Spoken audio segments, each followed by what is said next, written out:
Hello and welcome everyone, this is Type V3 and a raging bull has come to play. This is Transformers' masterpiece MP-12 LAMBOR, or Sideswipe for all you native North Americans. Now before we get to the figure, a little word on the box he comes with. It's adorably tiny. And I prefer this size just because it's easier to store.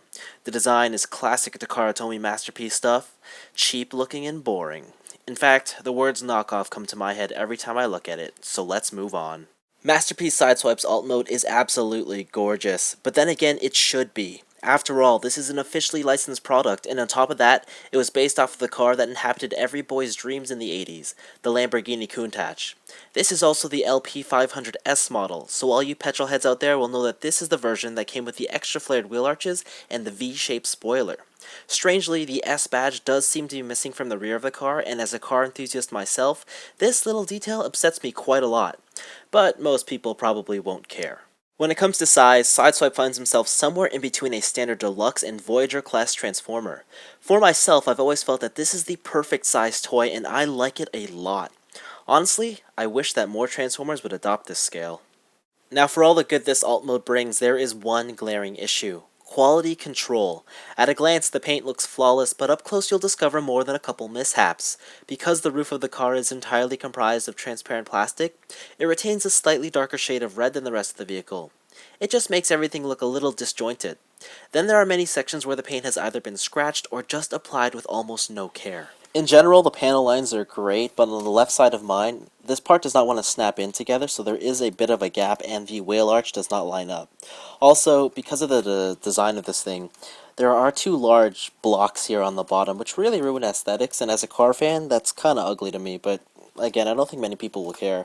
But it does mean that he does have low clearance, and so rolling is a bit of a mixed bag. As you can tell, the front wheel of mine does not like to roll unless I heavily force it down. And speaking of wheels, these are plastic wheels, not rubber, and there is also no die cast on this figure at all. For me, those last two things don't bug me a bit, but purists to the Masterpiece line will probably have an issue with that. For the most part, Lambor's alt mode is great. Fantastic, even. It's just the QC issues on the paint job that are really letting it down.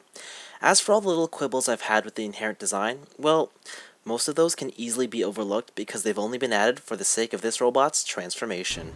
The switch from vehicle to robot on Sideswipe is nothing short of incredible. The entire transformation finds itself in that nice little sweet spot of challenging yet rewarding. Like all Masterpiece Transformers, this toy goes out of its way to add in small transformation quirks so that the highest amount of screen accuracy can be achieved, or simply to get rid of vehicle kibble. The legs, for instance, are so complex with its swivels, flaps, and interlocking tabs. I especially love how the rear of the car becomes the ankle guards. The roof and windshield assembly is equally as impressive as they can fold in on themselves to keep the robot torso thin. Also, the two-part head is simple and effective and something I'd like to see utilized more often in future releases. Everything is so well thought out and nothing was overlooked. More than anything, MP-12's transformation proves that he's worthy of being a masterpiece figure. Just like the vehicle mode, Sideswipe's robot figure is equally gorgeous, and I found myself quite surprised at how much I immediately loved it. Objectively, his conceptual design is rather boring, but when you factor in all the molded detail, the kibble-free body, and the vibrant colors, the look just works. It's really an example of simplicity and flawless execution. The proportions, while great, aren't quite animation accurate as the chest is slightly too wide. Personally, I like this look better, but I do think that his arms could have used a little more chunk. The only real issue I have is with his backside, and for the most part there's nothing wrong with it. The lower backplate protrudes out just enough to notice that there's some evidence of a backpack, but it's not enough to be considered a damper on this figure. The head sculpt is clearly Sideswipe, black and silver with great detail and beautiful blue eyes. Proportionally, I do think there's a tad too much head and not enough face.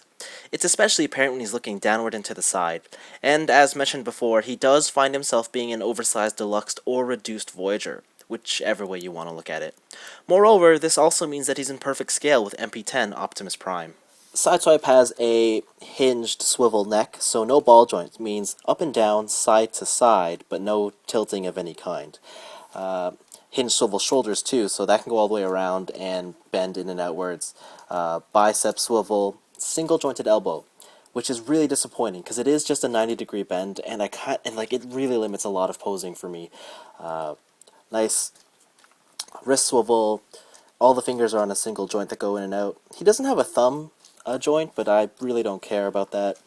No waist, again, that's kind of a disappointment. Thigh swivel, universal jointed hips, and the crotch plate can come up if you want to do some high extension poses there.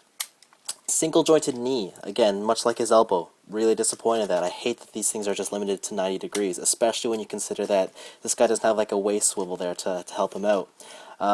The feet. The feet are interesting. So when they're molded, not molded, but they transform on an angle so that you can give them wide-legged stances, but there's really no movement going on that much. I mean, you have to undo the spoiler to get that joint to move, and then even then it's not a lot because you can't turn it whatsoever. You can bring it down like that, but then you have to fold in the heel spur. So the feet are a bit weak. As a whole, articulation is okay. It's definitely not the worst thing I've seen, but I kind of expected a little bit more. At least a waist swivel, better ankles, or at least way more range on the elbows and knees. So not bad. Just it's good. It's just not amazing. Time to arm this bad boy up. The first of his included arsenal is the shoulder-mounted missile launcher.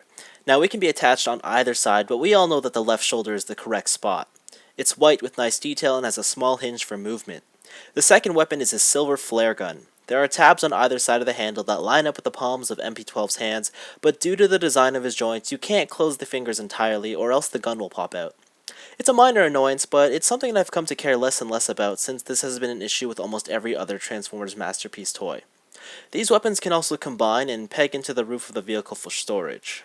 Next up are the rarely used yet fan-favorite pile drivers. Attaching them is a simple affair. All you have to do is retract Sideswipe's hands and plug them in.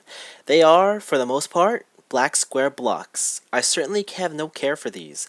Add to that the fact that you can't store them anywhere on the figure, and I foresee a future in which they'll stay forever in the box. I should note that if you went for the Amazon limited edition of this Transformer, then you would also get a chromed version of pile drivers and a collector coin. Obviously, I didn't see the value in those trinkets. Lastly included, you get a collector card with some fancy artwork and tech specs. And come on, who doesn't love tech specs? Masterpiece Lambor is a figure that I've had trouble with evaluating. In the week that I've owned him, I'm positive that this is a figure I adore. However, I don't think that's because he's a legitimately phenomenal product, but rather one that just appeals to my specific tastes so well. Aesthetically, he's seductive, his size is superb, and the transformation sublime. On the other hand, he's also got mediocre articulation, poor QC issues with the paint, and the exclusion of rubber tires along with die-cast materials will leave a bitter aftertaste in longtime Transformers Masterpiece fans. If MP-12 saw a rest and release and you could go out to your local toy store and pick him up with a sub $40 price tag, I'd say go right ahead because that is perfect. Unfortunately, he's exclusive to Takara Tomy and he's not that cheap. In fact, for most collectors, this figure will cost more than double that, and even more so when you consider other charges such as shipping or tax. That all seems really expensive for what you get, and I can only think of two reasons as to why that is. Either the Lamborghini licensing costs were also very pricey to acquire, or they're charging this much simply because they can. After all, the Masterpiece branding is the pinnacle of Transformers toys, and they've got a matching price tag to prove it. Ultimately, Masterpiece Sideswipe is a figure that you have to be attracted to in its entirety in order to justify the high cost. If you have no appreciation for the magnificent alt mode, his small size, or exclusion of diecast, then I don't think you'll feel satisfied with your purchase at all.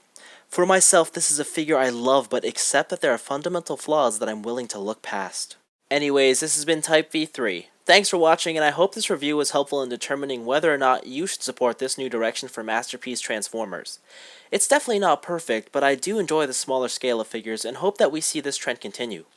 Personally, I'd love nothing more than to see Jazz and Mirage be the next in line to get the Masterpiece treatment.